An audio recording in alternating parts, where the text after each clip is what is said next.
Hello everybody, welcome to another rapid speedrun game against Abdel Hakim, rated 1512. We're going to see if we can get one of our speedrun openings, the Evans Gambit, on the board. If he moves. Okay, he goes for Petroff. So we cannot get the Evans Gambit. We cannot get the, we can maybe get the fried liver. But we would have to go here and hang the pawn and hope he doesn't take it.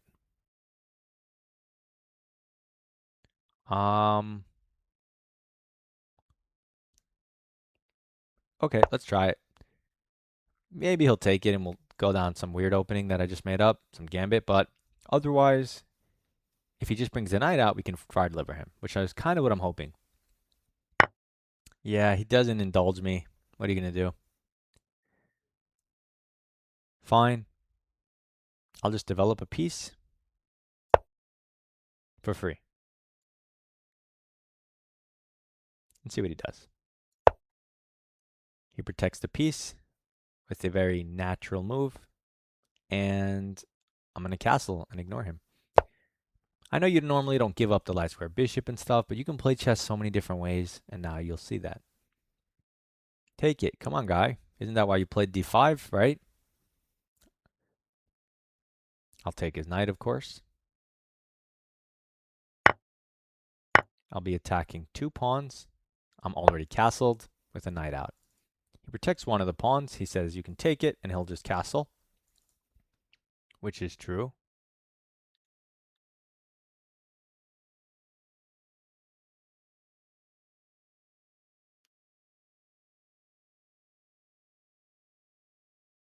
So take it, castles, take it. I mean, I'm going to take 2 pawns, actually. Unless he gives up his bishop, which we also don't mind. Yeah, he goes for it, but now I'm up a pawn. And this doesn't matter because my king isn't there. So I could just move my queen anywhere. Well, not anywhere. It doesn't have that many squares, actually. But it does have this one because I don't have a knight there. And that should be good enough.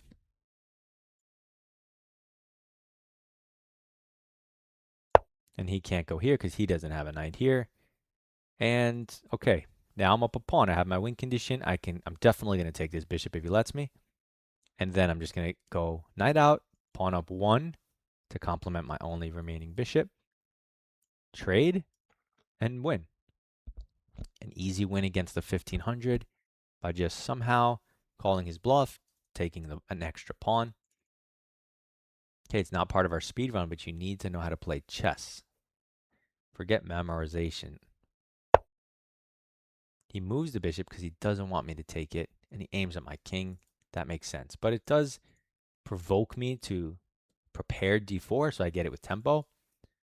So there is this knight move, which could hit the bishop again. There's also c3, d4, which is enticing because he can't really stop it. And since there's no urgency, since he's undeveloped, I'm going to go for c3, d4 pawn chain option. Okay, he's creating a battery instead of developing his minor pieces. But why? Right? Like, it doesn't do anything. There's no king on the e file. It's super awkward. So now let's get a pawn presence and develop for free. Can't argue with that. And where do you put your bishop? Terrible square, terrible square. I take it with my knight. I mean, this isn't, sorry. B6 is a terrible square. D6 is not a terrible square, but what I was saying is I can take it. Like, he has nowhere to go. But if otherwise, D6 is a decent square for the bishop, right? It's good.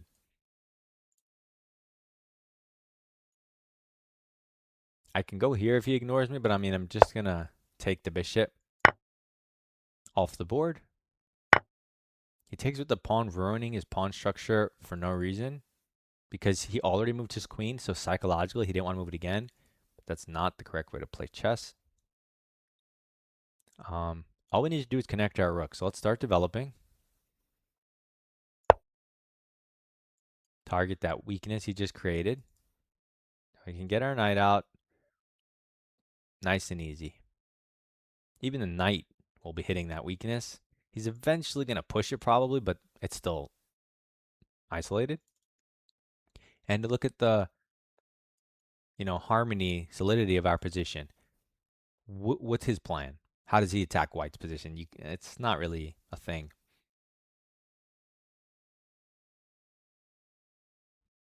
So this guy's 1500. I mean, he shouldn't be playing the pet. I mean, you can play whatever you want. It's just a game. But like conceptually, Petrov's not an opening for 1500. So anyway, he brings a knight out, but it's dominated kind of on this square. It's not so impressive. Now we could bring our last minor piece out, which is nice.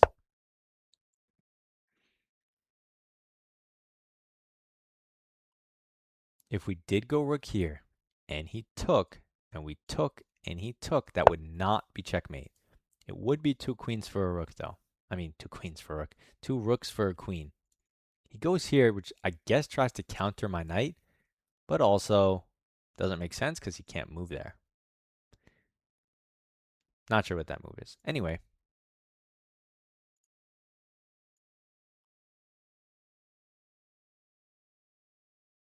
I kind of want his queen for the 2 rooks.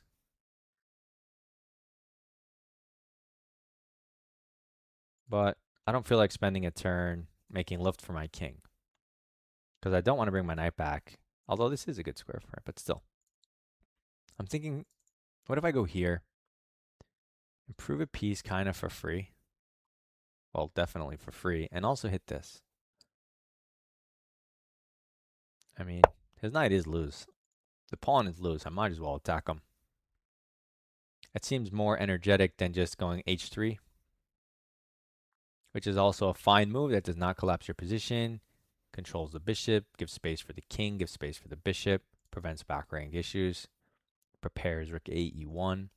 Right? It does have a lot of functions, but improving a piece for free makes a lot of sense. If he tries to do any of this nonsense, his rook is here. I don't think he has any bishop tricks.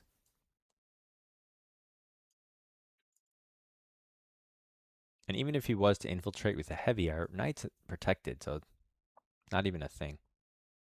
In the meantime, are you really going to bring your knight back? That's sad. But if you don't, are you really going to protect it? He didn't want to move his queen before. He surely doesn't want to move it now. In both cases, what about this pawn being captured?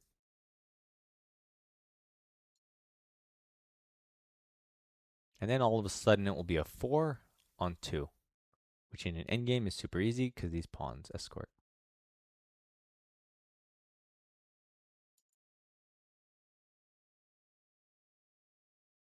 So let's see what happens.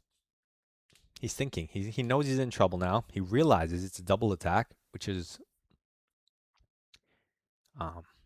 one of the things you should really be looking for in chess to get the lead on your opponent, to start building momentum, initiative, or double attacks.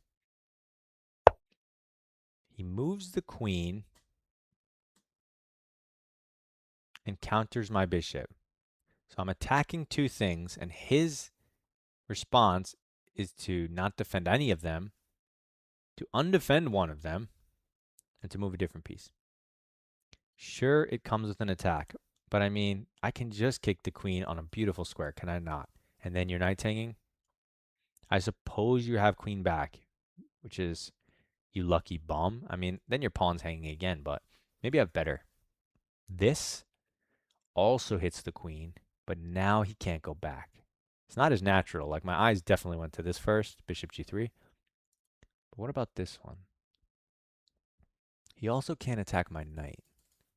Like if you go here, he also maybe can go queen h6 and counter your knight. But here, his queen and knight are hit. If he stays in contact with my bishop somewhere and I take his knight, can he deflect my queen?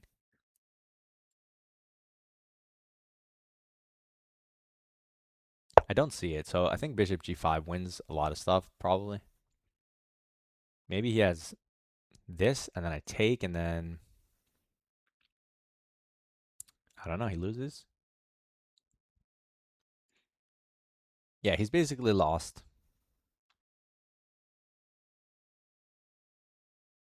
It is move 16. He didn't move his light square bishop, and his knight's on the edge of the board.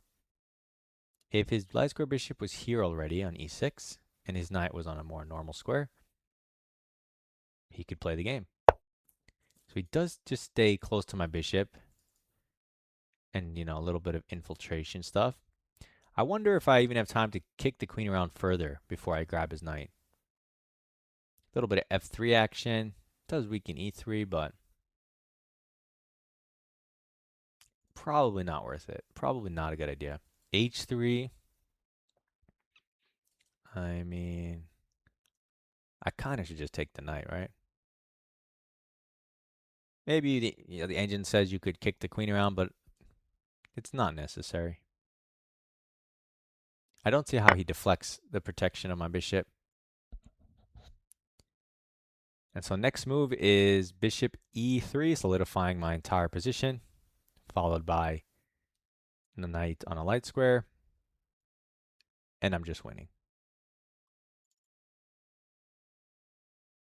Maybe he goes b5, but I don't have to take it. I could still just drop my bishop back. The idea would be if I did take it, actually he doesn't even have rook b8 because his rooks aren't connected. But if they were connected, I would move my queen. He would infiltrate my position. It's interesting. So he goes here and hits my queen, but now I can even counter hit his rook.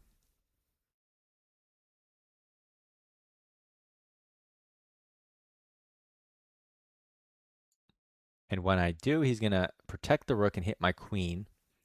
And I can't take his pawn because I have to stay tethered to my bishop. Right?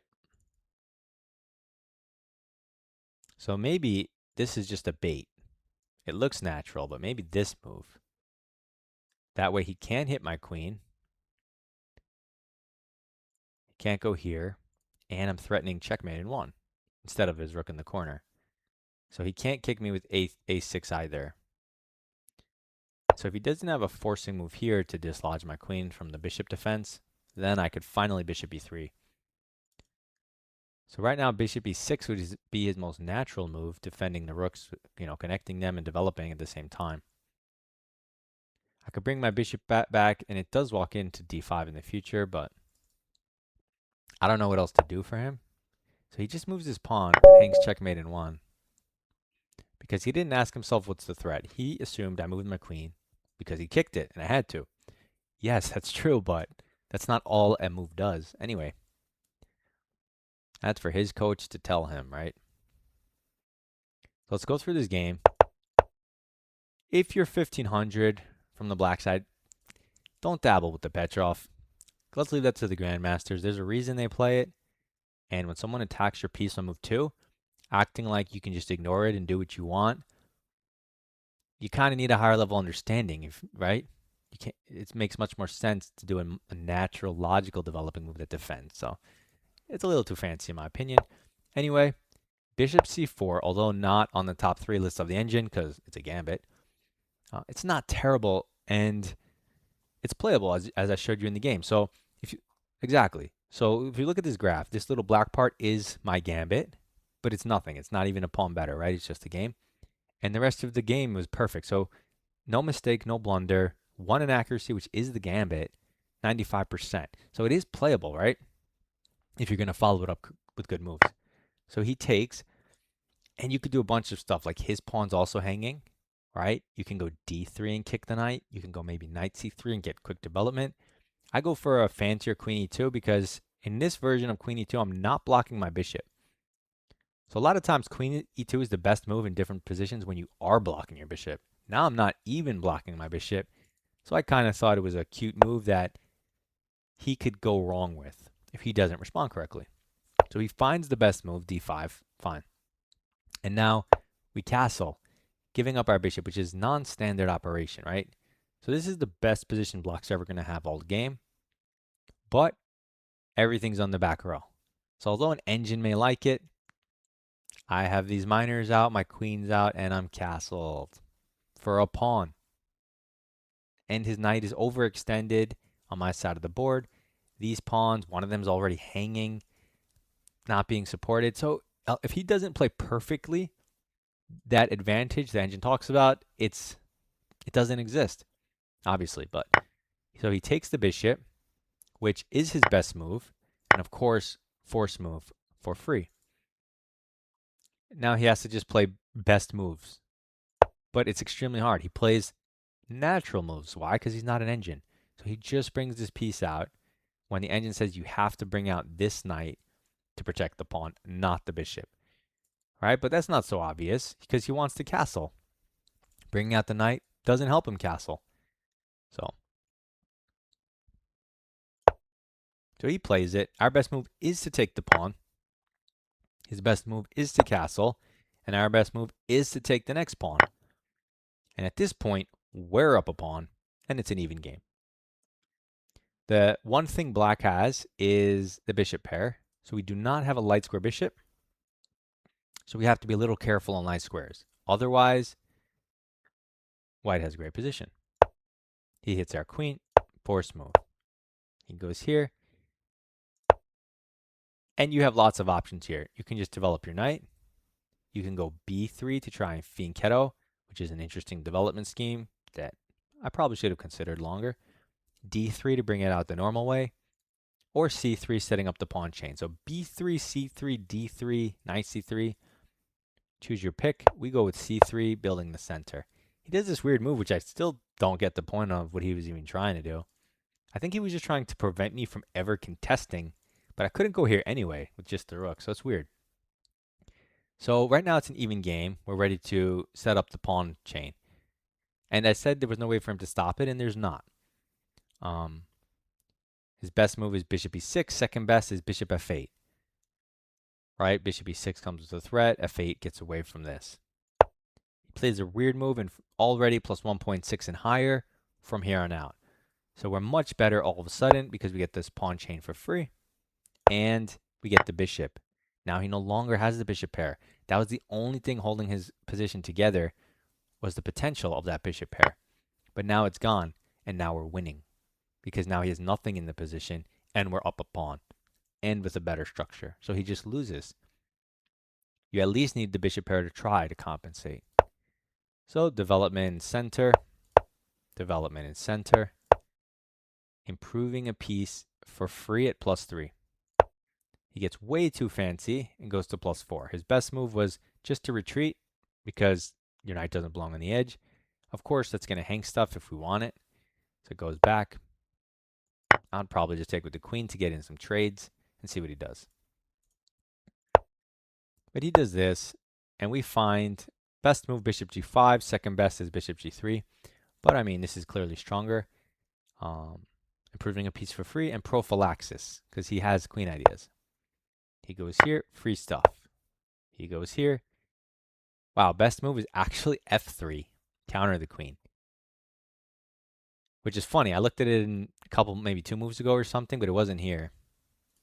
Queen b5 is like just as good. So they want you to kick the queen or queen b5. I don't want to mess with kicking the queen here when queen b5 is so obviously strong at +5. And then he blunders mate in 1, so what are you going to do? So, cool game. Perfect Gambit. Does this even have a name? Petrov's defense, Italian variation? No, I don't know. So, I don't know if this Gambit's a thing or not, but if it already exists and it has a name, put it in the comments so I can look it up. Good luck in your chess and goodbye.